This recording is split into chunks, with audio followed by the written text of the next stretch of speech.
Let's cut into this final product here. This is a beeswax aged, whiskey soaked Wagyu top round.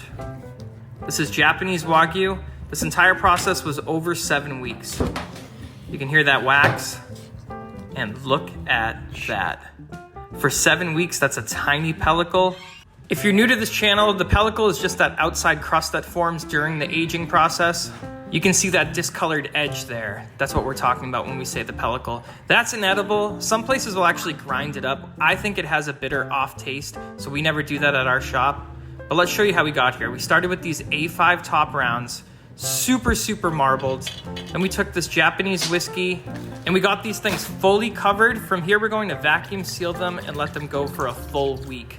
So in the past, you might have seen we will sometimes cheesecloth and coat them in the whiskey, but that doesn't allow it to penetrate in as well. When you vacuum seal them, look at this after a week, they're fully absorbed that whiskey.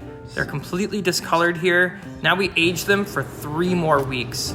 So now you'll see that pellicle is completely black, and now we're getting them fully encapsulated in some melted down beeswax. The reason for that dry age step between the whiskey soak is to make sure that we don't get any moisture that will be trapped between the wax and the meat. So if we were to just coat it right after soaking that whiskey, the whiskey is gonna come out of that beef and you'll get a moisture barrier between the wax and the meat, which will cause the meat to not dry age properly. You'll get a ton of waste, a lot of spoilage. That's what we're trying to avoid. From here, that went back into our dry age cooler after it was fully encapsulated for another 4 weeks.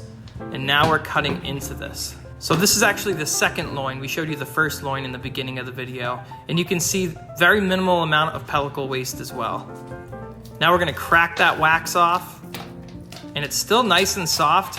If you've ever dry aged at home, if you were 7 or 8 weeks in, this thing would be hard as a rock on the outside, but that wax is trapped in the moisture in the meat without causing a barrier.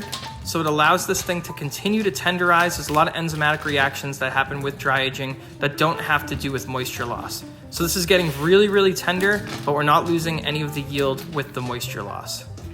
Once all the wax is fully removed, this is what it looks like. From here, we're gonna treat this like a normal top round that we bring in for A5. So we're gonna cut them into cubes.